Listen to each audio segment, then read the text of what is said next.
Okay. All right, so today what we're going to do is we're going to look at absolute and comparative advantage. All right, so what we did last week is we looked at opportunity cost. Okay, you remember what opportunity cost is? Yes. Yes, sir. What? Oh. Yeah, no, we had 5 hours of school last week. What is it? Opportunity cost where you get paid out money where you might be losing it. Is that it? Sort of, no? Loss of Or like it the might. next, Okay, what, Max? the loss of like the next 5 days. Yeah, so when I make a choice, I what? I have to what? Lose out on Yeah, I give something up. Yeah. Yeah. Okay, so what we're doing, Oh, yeah. okay, so what absolute comparative advantage is it's countries doing that. Okay, so, all right, when it comes to this, the ideas behind trade. All right, so everything in economics is based on voluntary trade. All right, so if you Kale buys a truck from me, I sell to him, we both win. We're both happy because we made a deal. Okay, you want to buy my truck? No. Yeah, for sale. Okay, cool. All right, we'll talk later. What kind of All right. Okay, so when we make a trade, we win. All right, so the two types. All right, absolute advantage. Really easy. Okay, I'm going to show you a chart, and it's already on your packet that you have. Okay, is whichever one produces the most. That's absolute advantage. Okay, that's all it is to it. Really simple. Okay, comparative advantage is going to get a little more tricky. All right, it's who can produce what at a lower opportunity cost. Okay, who is using less resources to produce it. All right, so the confusing thing is it's going to be in terms of fractions. All right, so, okay. All right, now, the other thing with this, okay, so when you do comparative advantage, it's all about specialization. All right, so you're either going to produce, like, the scenario is going to be either produce cars or airplanes. Okay, and if you're just going to produce cars, you're specializing. All right, the big thing with specialization is it improves efficiency. That's actually a test question. Okay, it says, what does specialization improve? It improves efficiency. Okay, all right, so we have one in front of us. You have your sheet. All right, it has the formula that we're going to use. Okay, these are all what are called output questions. Okay, there's another one called input questions, which we're not going to do. So if you anytime you see anything with, if it says, it takes 20 hours to produce one. If it's in terms of hours, it's going to be an input question. We don't do those. We just do output questions. Okay, so there's a YouTube on Canvas that runs you through this. If it starts talking anything in terms of hours, don't do it. Okay? All right, so what we're trying to figure out, okay, so we have, this is what every chart's going to look like. You got the United States and you have Japan. Okay, so we're looking at, should they produce cars or should they produce computers? Okay, so these are all hypothetical, meaning they're kind of just made up. All right, so using the same amount of resources, the United States can produce 20 cars or 2 computers. Can't do both.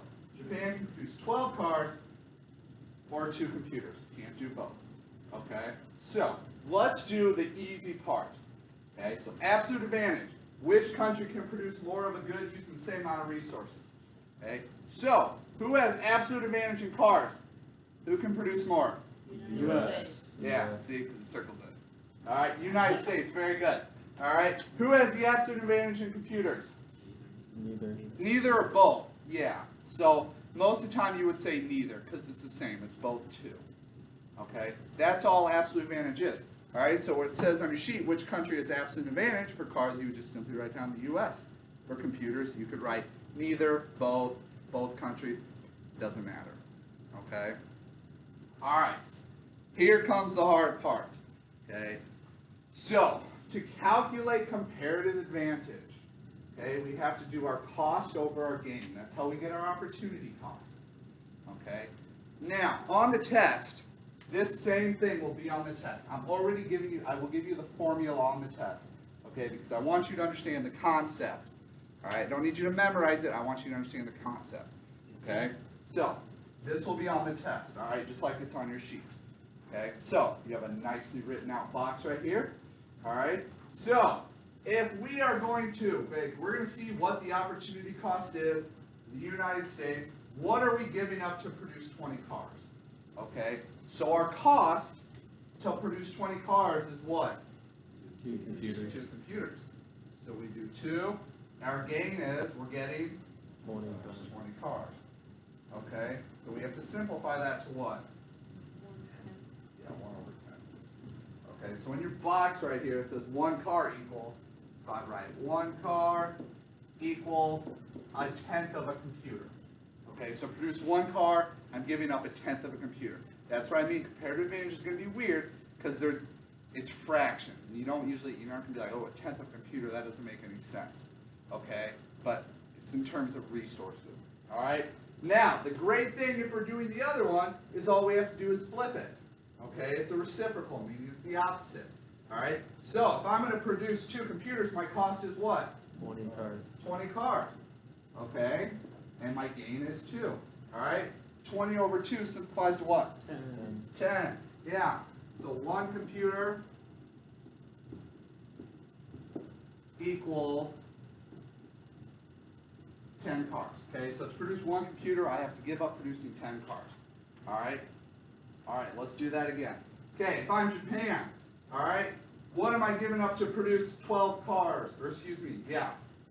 Or to produce 12 cars, what do I have to give up? 2 computers. 2 computers. 2 over 12 simplifies to what? 1/6. 2. So 1 car equals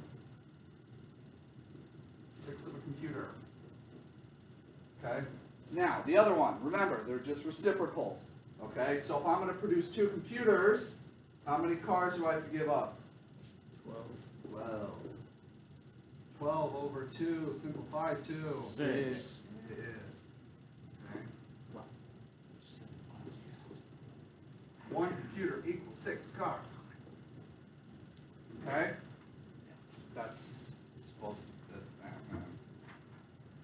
blah. Okay. All right, now we have our calculations. Okay, so we have our number here, here. I should simplify that. Okay, those are our numbers. All right, actually. Yeah. Okay. All right. To figure out our opportunity cost, okay, we're just looking at cars now, trying to figure out should the U.S. produce cars or should Japan produce cars? Okay, what you're looking at, which one is the lowest? All right. So, is 1/10 or 1/6 lower? 110. Yeah, 1/10. So, they are giving up less to produce. They're giving up less computers to produce cars. So, they should produce cars. All right. Then we look over here. Okay, computers.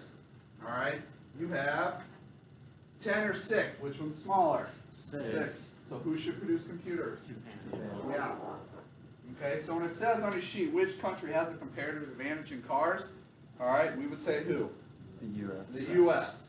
Okay, who has a comparative advantage in computers? Japan. Japan. All right, good. Okay, so then a couple follow-up questions, then we'll kind of do the other 2. Okay, so we already said which country should produce which good and why. Obviously, because they're giving up less. Okay, you give up less, it's less of an opportunity cost. All right, so explain why self-sufficiency. So now, if you're a country and you're not participating in trade, why would it lead to a lower standard of living? Okay, so if you live in a country and you're not trading with other countries, so you're not specializing. Okay, specializing gives us what? More what? That we're supposed to eat. Efficiency. Yeah, efficiency. So if we're not being as efficient, why do you think that leads to a lower standard of living? What's that? Producing less for low. You're producing less and you're wasting what? Resources. You're wasting resources. Okay, and that's that big thing, is you're wasting resources. Okay? All right, does that make sense? Yeah. Okay. All right, we did that. All right, let's do another one. Okay, and then you'll have your, the one that you'll do on your own. Okay, so we are looking at oil and lip balm. Okay, again, the products don't matter. These are all hypothetical situations. It doesn't come up like this in real world.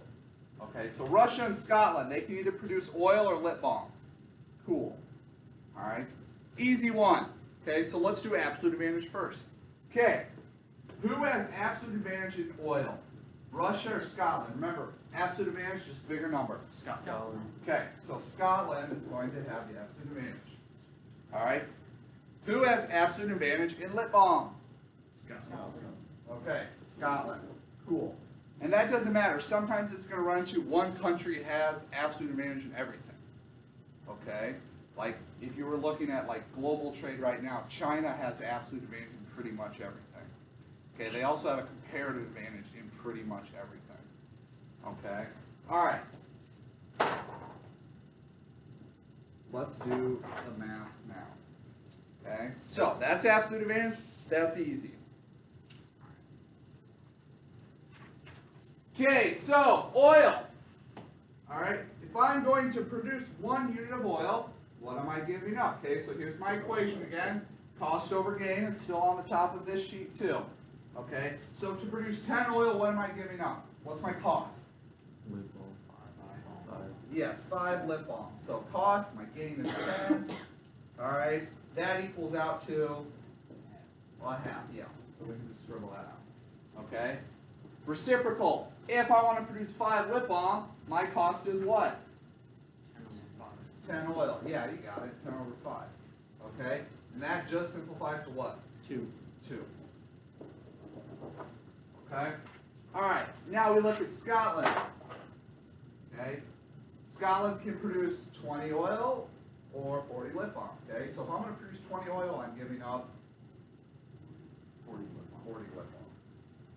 Yep. And then my gain is 20. Okay? 40 over 20 is what? 2.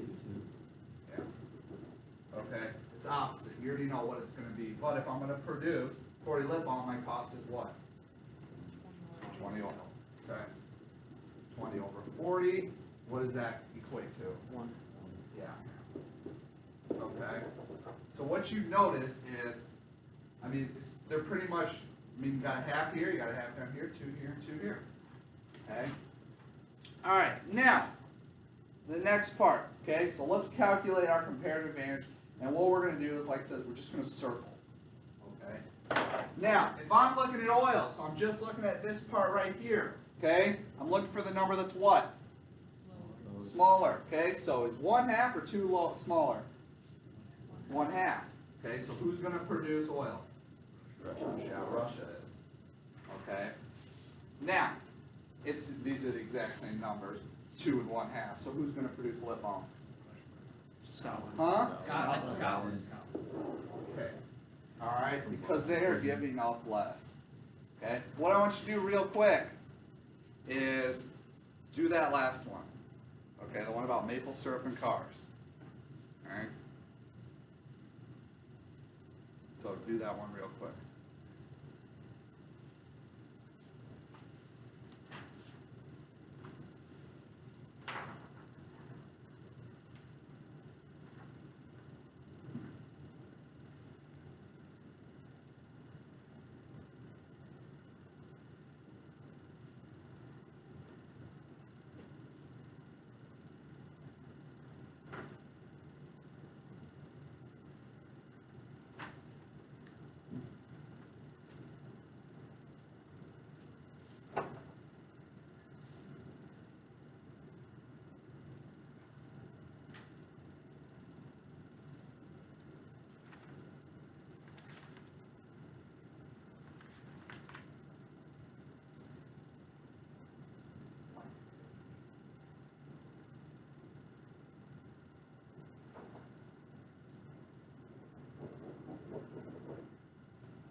Good?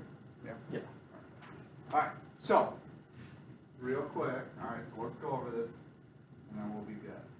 Alright, so we're looking at United States and Canada,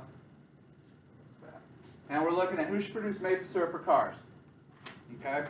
So, absolute advantage, easy part. Okay, so for producing maple syrup, who should produce maple syrup? Canada. Yeah, they have absolute advantage. 4 is bigger than 1. Okay, if we're looking at cars, which number's bigger? Canada. And then Yeah. Canada, yeah. That's right. That's right. That's Okay, alright, so Canada has the absolute advantage in both. I think reality they actually do too, they produce more cars than us. So, yeah. Alright, let's do absolute advantage real quick, or excuse me, that was absolute. Let's do our comparative advantage quick. Okay, so, in order to produce 4 units of maple syrup, I gotta give up 12 cars. So what's my fraction gonna be? over 4. Yeah, 12 over 4, and that's gonna equal 3. 3. Oh, whoops. Okay, you good? I did it backwards. Okay, yeah. Cost, probably wrote that out. Cost over gain. So you put the opposite, whichever one you're in, you put the opposite on top. Yeah, yeah. Okay, yeah. Alright, so 3. Alright. Now, for cars, my equation's going to be what? 4 Or my, over 12. yeah, fraction, sorry. And that equals, 1/3. okay, so here's the number I'm going to use, and here's the number I'm going to use. Okay. Alright, for producing maple syrup, okay, what am I going to put here? The cost over the gain. Yeah, 5 over 1. Okay. In order to produce 1 unit of maple syrup, I have to give up producing 5 cars. Okay, so that's just simply this. That's really that. Alright, now over here then, in order to produce 5 cars, I have to give up a maple syrup, so my fraction is 1 over 5. 1 over 5, and that's as low as that goes. Okay. Alright, so who should produce maple syrup? Canada. Canada, yeah. 3 is Canada maple syrup, duh. Okay. 3 is lower than 5. Alright. Who should produce cars? U.S. US, yep, a 5th is going to be lower than a 3rd. Okay? Alright, does that make sense? Sure does. Yes? Okay, you can Thanks, put that Hollander. away.